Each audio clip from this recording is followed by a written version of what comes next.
Hello guys, welcome back to my YouTube channel SKM study a way of success. मैं हूं आपका educator Shivam Mishra. जी हां, ये आपका यूट्यूब चैनल है और आप अपने इस यूट्यूब चैनल को सब्सक्राइब कर लीजिए, क्योंकि 16 फरवरी को जो हमारा टारगेट है ना 100 में 100 स्कोर करवाने का हिंदी में बिल्कुल स्कोर होगा। आज का काफ़ी इंपॉर्टेंट और भारी डिमांड पे सबसे ज़्यादा बच्चों का कमेंट था, जिस पर आपको वीडियो चाहिए हिंदी में कमेंट कर दीजिए। बाकी मैं फिजिक्स, केमिस्ट्री, बायोलॉजी और इंग्लिश सारे का वीडियो आएगा, बिल्कुल आप टेंशन मत लीजिएगा, ठीक है ना। तो ये जो हमारा है, इसमें हम लोग जानेंगे कि आखिरकार आप संदर्भ को कैसे लिखेंगे, अपने गद्यांश को कैसे सॉल्व करेंगे, गद्यांश के बाद पद्यांश लेकर आऊंगा, जीवन परिचय कैसे लिखेंगे, आपका निबंध मैं सारा करवा दूंगा, ठीक है ना।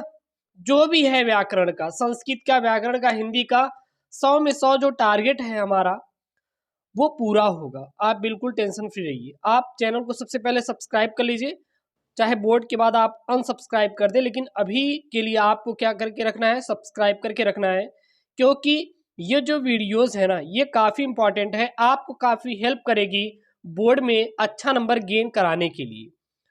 और अपने दोस्तों के साथ शेयर कर दीजिएगा। साथ ही साथ टेलीग्राम पे मैं इसका PDF भेज दूंगा, टेलीग्राम पे जाके डाउनलोड कर सकते हैं। टेलीग्राम का नाम क्या है, SKM स्टडी। टेलीग्राम को ज्वाइन कीजिए, link in the description box, वहाँ पे मिल जाएगा पूरा PDF नोट्स।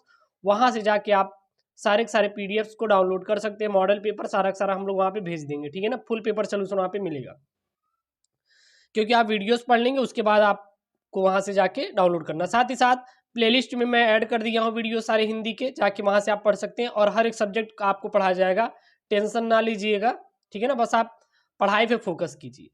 तो यहाँ पे है कि मान लीजिए कोई गद्यांश दिया गया है आपके, जब 16 फरवरी को आपका पेपर होगा, कक्षा 10वीं का भी हिंदी का होगा, कक्षा 12वीं का भी हिंदी का होगा।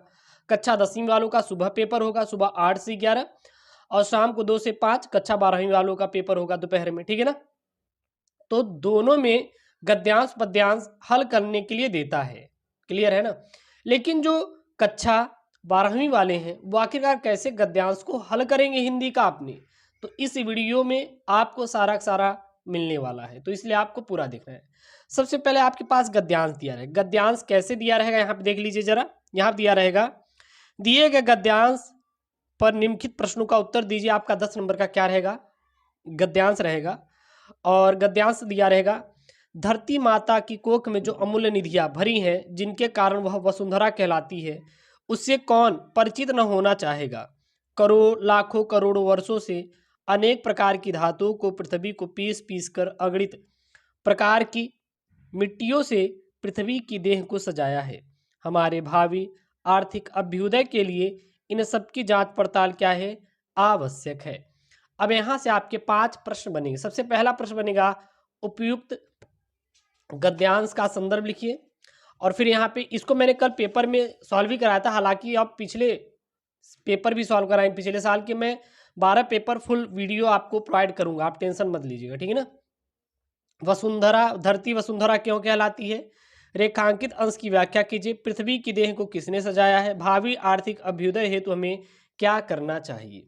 तो अब इसको आप कैसे सॉल्व करेंगे, ठीक है ना। आप जब पेपर जाएंगे तो उसमें आपको कैसे सॉल्व करना है, सबसे पहला हमारा टॉपिक यही है, सबसे इंपॉर्टेंट टॉपिक है ये। भाई साहब 10 नंबर आपको मिल रहा है, इसमें कितने नंबर मिलेगा, 10 नंबर। चलिए देख लेते हैं। तो सबसे पहले आप डालेंगे प्रश्नोत्तर संख्या। देख लीजिए, ऐसे डालना है जैसे मैंने यहाँ पे डाला है, प्रश्नोत्तर संख्या डाल लेना। अगर आप हंसिया खींचना चाहते हैं, यानी कि अपने कॉपी में एक तरफ लाइन खींचना चाहते हैं तो लाइन खींच सकते हैं। ये मैं पूरा पूरा बोर्ड की कॉपी पर आपको समझा रहा हूँ, क्योंकि आपको वहाँ पे बोर्ड की कॉपी पर लिखना है और मैं यहाँ पे बोर्ड की कॉपी पर लेके आया हूँ। तो सबसे पहले आपका प्रश्नोत्तर संख्या जो भी रहेगा, तो प्रश्नोत्तर संख्या आपका तीसरा रहेगा, तो आप डाल देंगे प्रश्नोत्तर संख्या तीसरा। अब इसका जो उत्तर देना है ना, इसके अकॉर्डिंग देना है। जो यहाँ पे सबसे पहला प्रश्न पूछा क्या गया है, उपयुक्त गद्यांश का संदर्भ लिखिए। क्या लिखना है, उपयुक्त गद्यांश का संदर्भ। अब संदर्भ कैसे पता करेंगे, क्योंकि संदर्भ में 2 चीजों की आवश्यकता पड़ेगी। सबसे पहले कि ये जो हमारा गद्यांश है किस चैप्टर के नेम से लिया गया है और इसके लेखक कौन है, ये 2 इंपॉर्टेंट होना चाहिए। अब इसको कैसे याद करेंगे, जब आप इसको पढ़ेंगे 1-2 बार, आप अपने पिछले साल के पेपर और क्वेश्चन बैंक को सॉल्व किए रहेंगे, तो आपको ये सारी चीज़ें अच्छी तरीके से समझ में आ जाएगी। अगर आप सॉल्व नहीं किए हैं पिछले साल के पेपर और आप उन इंपॉर्टेंट टॉपिक को नहीं पढ़े हैं तो आप कहीं ना कहीं सॉल्व बिल्कुल भी नहीं कर पाएंगे, ठीक है ना। तो यहाँ पे है गद्यांश, क्या है, धरती माता की कोख में जो अमूल्य निधियां भरी हैं से लेकर क्या है यहाँ पे आवश्यक है, ठीक है ना। तो सबसे पहले संदर्भ बोला, तो संदर्भ में आपको संदर्भ लिखना है, पहला संदर्भ डाल देना, पहला यहाँ पे डाल के संदर्भ लिख के आप ऐसे लिख सकते हैं, आप संदर्भ लिखिए या ना लिखिए कोई दिक्कत नहीं है। तो पहला, फिर संदर्भ हेडिंग डाला गया, फिर लिखा गया है प्रस्तुत गद्यावतरण, प्रस्तुत गद्यावतरण हमारी पाठ्य पुस्तक के गद्य भाग में संकलित एवं भारतीय संस्कृत के अध्येता डॉक्टर वासुदेव शरण अग्रवाल द्वारा लिखित राष्ट्र का स्वरूप शीर्षक निबंध से क्या है अवतरित है, क्या है अवतरित है। तो ये क्या हो जाएगा आपका संदर्भ। तो संदर्भ में क्या लिखेंगे, प्रस्तुत गद्यावतरण हमारी पाठ्य पुस्तक के गद्य भाग में संकलित एवं भारतीय संस्कृति के अध्येता डॉक्टर वासुदेव शरण अग्रवाल द्वारा लिखित राष्ट्र का स्वरूप शीर्षक से क्या है, शीर्षक निबंध से अवतरित है, ठीक है ना। सबसे पहला यहाँ पे आंसर इसको लिख देंगे। उसके बाद इन्होंने दूसरा प्रश्न पूछा है धरती वसुंधरा क्यों कहलाती है। अब देखिए ऐसा नहीं कि आप इसको रट के जाइए, नहीं यार, इसका जो उत्तर रहेगा ना आपको इसी गद्यांश में मिल जाएगा। यहाँ पे देखिए धरती को वसुंधरा क्यों कहा गया है, तो यहाँ पे देखिए, यहां से देखिए, यहां से यहां तक आपका दूसरे का आंसर हो जाएगा। धरती माता की कोख में जो अमूल्य निधियां भरी हैं जिनके कारण वह क्या कहलाती हैं, वसुंधरा कहलाती हैं। या फिर आप इसी को उठा के छाप दीजिए, या फिर आप इसको अपने शब्दों में लिख सकते हैं। क्या लिखेंगे, धरती के वसुंधरा इसलिए कहा जाता है क्योंकि धरती में विभिन्न प्रकार की मूल्यवान निधियां वस्तुएं भरी हुई हैं, इसलिए धरती माता को क्या बोला जाता है, वसुंधरा बोला जाता है, ठीक है ना। उसके बाद यहाँ पे है रेखांकित अंश की व्याख्या कीजिए। क्या करना है, रेखांकित अंश की व्याख्या। चलिए देखिए यहाँ पे तीसरा वाला प्रश्न क्या बोला है उन्होंने, रेखांकित अंश की व्याख्या कीजिए। अब रेखांकित अंश देखिए यहां से यहां तक आपको सवाल करना है। यहाँ पे है धरती माता की कोख में जो अमूल्य निधियां भरी हैं जिनके कारण वह वसुंधरा कहलाती, उससे कौन परिचित न होना चाहेगा। यहाँ पे क्या करना है, इसका आपको उत्तर देना है। तो इसका आंसर क्या हो जाएगा, यहाँ पे डालेंगे तीसरा वाला, फिर रेखांकित अंश की व्याख्या आपको हेडिंग डालनी है, फिर लिखेंगे विद्वान लेखक ने कहा है कि धरती माता की कोख में अमूल्य रत्न भरे पड़े हैं, इन्हीं रत्नों के कारण पृथ्वी का एक नाम क्या है, वसुंधरा है। यानी कि वसु, वसु मतलब क्या होता है, रत्नों को धारण करने वाली, क्या कहलाती है, रत्नों को धारण करने वाली भी है। बहुमूल्य रत्न, धातुएं व खनिज पदार्थ, अन्य फल जल और इसी प्रकार असंख्य अनमोल वस्तुएं जिन्हें भूमि अपने आंचल में छिपाए रहती है, से हमारे प्रांगण परिचय होना ही चाहिए, ठीक है ना। तो ये क्या है आपका रेखांकित अंश की व्याख्या। उसके बाद इन्होंने एक प्रश्न पूछा है पृथ्वी माता की देह को किसने सजाया, यानी पृथ्वी की देह को किसने सजाया है। तो यहाँ पे देखेंगे तो इसका आंसर यहाँ पर भी आपको मिल जाएगा, देख सकते हैं यहाँ पे देखिए कि पृथ्वी की देह को किसने सजाया। यहाँ पे देखिए लाखों करोड़ों वर्षों से अनेक प्रकार की धातुओं को पृथ्वी को पीस पीस कर अगणित प्रकार की मिट्टियों से पृथ्वी की देह को सजाया है। तो इसका आंसर क्या लिख देंगे सीधा, या फिर आप उसको लिख दीजिए या फिर अपने भाषा में लिख सकते हैं, दिन रात बहने वाली नदियों ने पहाड़ों को पीस पीस कर अगणित प्रकार की मिट्टियों से पृथ्वी की देह को सजाया है या फिर संवारा है। उसके बाद एक लास्ट क्वेश्चन है यहाँ पे पांचवा, क्या है, भावी आर्थिक अभ्युदय हेतु हमें क्या करना चाहिए।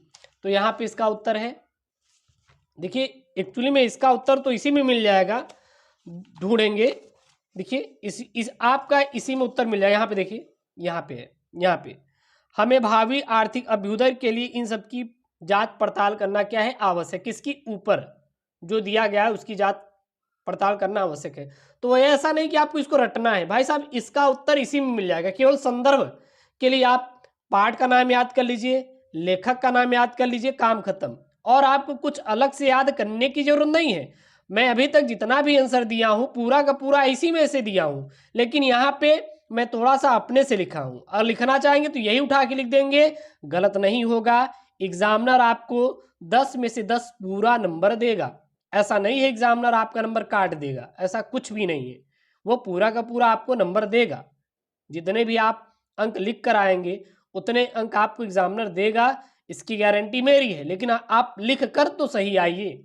पता लगा वो बोला है कि धरती माता की कोख में जो अमूल्य निधियां भरी हैं, क्या वो सच में वसुंधरा है? आप कह रहे हैं बिल्कुल वो वसुंधरा नहीं है, बल्कि क्या है, वो सजाया है। तो जो यार सेंटेंस का आप अनर्थ कर रहे हो ना, जो पूछा गया उसका आंसर दे नहीं रहे हो, आप दे रहे हो किसी और का, तो वो गलत हो जाएगा। तो ऐसा आपको बिल्कुल नहीं करना। जो वहां पे आंसर पूछा जाए केवल उसी का आंसर आपको क्या करना है, देना है। क्लियर है ना? तो चलिए लास्ट वाला देख लेते हैं हम लोग। इसका आंसर क्या हो जाएगा? हमारे भावी आर्थिक विकास की दृष्टि से यह जांच पड़ताल आवश्यक है कि पृथ्वी के गर्भ में स्थित बहुमूल्य रत्न, धातुएं, खनिज पदार्थ, अन्य फल, जल और इसी प्रकार की अनेक अनमोल वस्तुएं जिन्हें धरती छिपाए रखती हैं तथा देह को सजाने वाली अनेक प्रकार की मिट्टियों का परीक्षण करे, वह किस किस कार्य में उपयोगी है। ठीक है ना? तो यहाँ पे हमने देखा कि आप लोग किस प्रकार से संदर्भ लिखेंगे, किस प्रकार से अपने गद्यांश को सॉल्व करेंगे। और ये वीडियो काफ़ी इंपॉर्टेंट है, अपने दोस्तों के साथ शेयर कर दीजिए और आशा करते हैं आपको समझ में आया होगा। और जाइए प्लेलिस्ट में, link in the description box. Playlist में सारी वीडियो हिंदी की ऐड है, साथ ही साथ टेलीग्राम से जाकर आप वहाँ से आप मॉडल पेपर भी डाउनलोड कर लीजिए, क्योंकि वो काफ़ी इंपॉर्टेंट मॉडल पेपर है और बोर्ड में आने वाले पिछले साल के पेपर भी मैं वहाँ पे भेज दे रहा हूँ, आप जाके डाउनलोड कर लीजिए। ठीक ना? और हाँ, चैनल को सब्सक्राइब कर लीजिए, क्योंकि अब आपको पूरा का पूरा बोर्ड परीक्षा की तैयारी करनी है और अब आपके पास अंतिम समय है। सब्सक्राइब करने में क्या जा रहा है यार, 1 रुपये आपसे हम मांग नहीं रहे हैं, केवल आप मोटिवेट कीजिए यार। अगर हम आपको अच्छे अच्छे कंटेंट लेकर दे रहे हैं तो आप बस केवल अप्रिशिएट कीजिए और कुछ भी नहीं चाहिए। बस अपना प्यार बना के रखिए एस केम स्टडी के साथ। 100% गारंटी मैं ले रहा हूँ कि आप 100 में से 100 करके आएंगे अपने बोर्ड में। आप देख लीजिएगा 16 फरवरी को। ठीक है ना? और अपने दोस्तों के साथ भी इस वीडियो को शेयर कर दीजिएगा। ओके दोस्तों, थैंक यू, जय हिंद।